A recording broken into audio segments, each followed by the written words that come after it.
Babies, toddlers, and preschoolers are independent, self-directed learners. What happens when they get to school?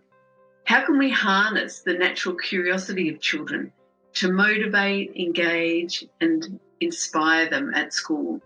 One of the biggest challenges for teachers is how to motivate and engage students. So how do you tap into the innate need we all have to learn about our environment and apply that to the classroom? The personal and social capabilities from ACARA are social emotional skills, which are self-awareness, self-management, social management, and social awareness. And internationally, the website CASTLE lists them as self-awareness, self-management, social awareness, relationship skills, and responsible decision-making. Let's see how all of these can help to motivate and inspire our students. As part of a series on effective teaching strategies that you can use to help your students develop independent learning skills, in this video, you will learn the value of developing independent self-directed learners, the benefits to you as the teacher, and the benefit to your students. You'll learn how you can help your students to take responsibility for their own learning and how and why that will help to motivate and engage them.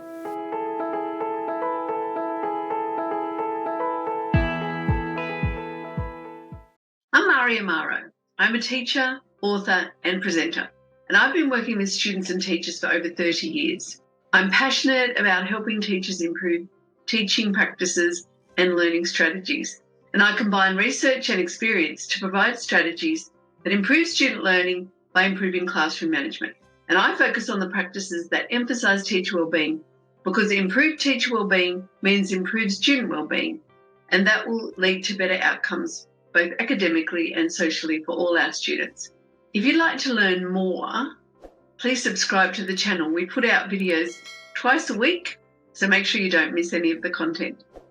When you subscribe, that helps to support the channel.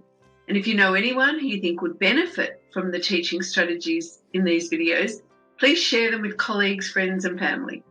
Everyone knows a teacher or someone who works in a school.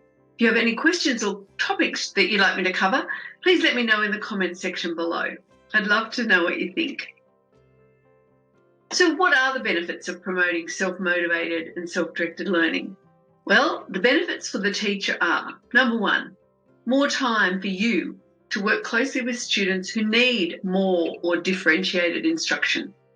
When you teach your students to be independent and self-directed, you're freed up to provide instruction for those students who need more explicit teaching and support in their learning. Number two, greater choice for students may translate into less behaviour management issues. For example, less rules, less ways to break the rules. When students have choice and voice in their learning and the skills to learn, they're more likely to be engaged and productive and less likely to display disruptive behaviours. If you'd like to learn more about how to give your students a voice and choice in your classroom, check out our video. Number three, based on the natural way of learning so that it may be easier to harness. So self-motivated and self-directed learning harnesses our natural way of learning. So think about a time when you were really interested in a topic. Say you or someone you love is having a baby.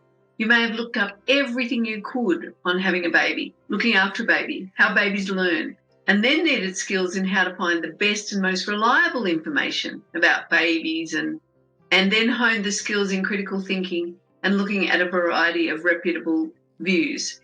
So what it means is you need critical thinking skills and you need to be able to read information and figure out where are the best places to go to get the information. And that's what students need to learn.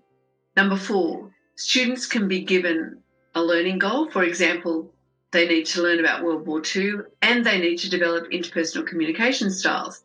Then they decide how they will achieve that goal. Will they interview someone in their family? Will they find someone in the community who knows about World War II?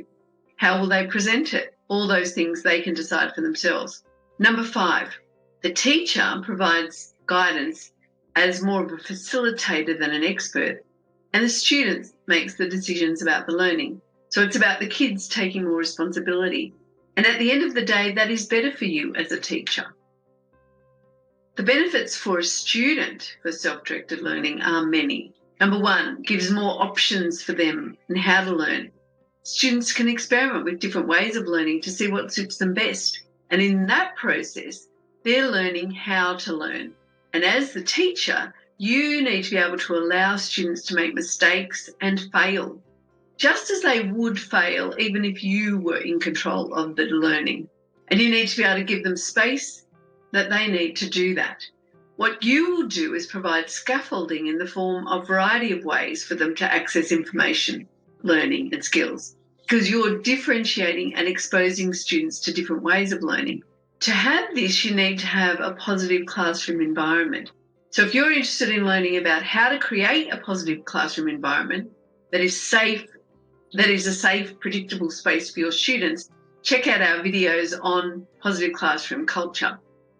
Number two, self-directed learning builds students' self-confidence by letting them make decisions, because we learn how to make decisions by making decisions and see what happens.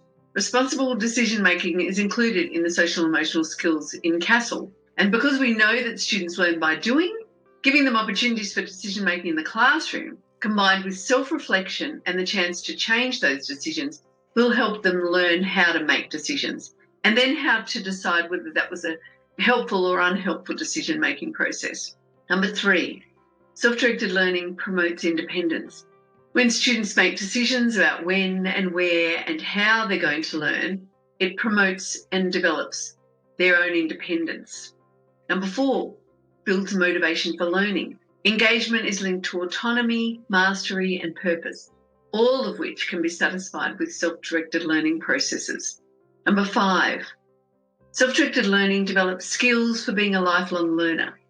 When students are able to learn based on their strengths, interests, and their own way of learning, they're more likely to want to learn because it supports their own personal interests and what they want to know.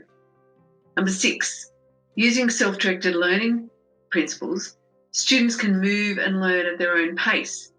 Rather than moving on too quickly or too slowly, students can move on when they understand the concepts or when they've completed the necessary tasks. Behaviour issues in the classroom often stem from boredom, students having to sit through explanations of work that they already know or through explanations that they don't understand anyway, and there's no time to work it out. Both situations can lead to frustration and off-task student behaviour. Number seven, self-directed learning gives students a sense of satisfaction from learning and working from their strengths and being in charge of their own learning. Number eight, students learn how to learn. One of the most important skills that students need is knowing how to learn. Understanding how to learn promotes self-confidence. It fosters the metacognition of what is it that they need to learn. Number nine, develops self-management, self-efficacy, and self-esteem. Number 10, fosters imagination, curiosity, and inspires a love of learning. 11, it improves social skills because we're using skills of collaboration and cooperation. Number 12, it increases personal responsibility for learning because the students are responsible for their own learning and they're directing their own learning. 13, they have no negative systemic reinforcement. This is from the University of People. A negative systemic reinforcement is defined as negative results from being constantly compared to others. In other words, standardized testing, or we all do the same task and are graded at from the same test. Number 14, self-directed learning supports learning through trial and error and encourages risk-taking. And it's important that we provide opportunities for students to reflect on what wins they had and what were the challenges, what worked for them in the process they did, and where could they improve. Number 15, self-directed learning values a student's ability to connect with their intrinsic motivation, because when students achieve a goal that's meaningful to them, they're more likely to want to do it again. 16, self-directed learning develops an increased ownership of learning. When students control the pace, when they focus on what they need and want to learn, it supports their personal interests and their personal drive and motivation for learning. Number 17, It builds skills such as time management, being able to work autonomously and work collaboratively, develops problem-solving skills, develops strategic planning and decision-making.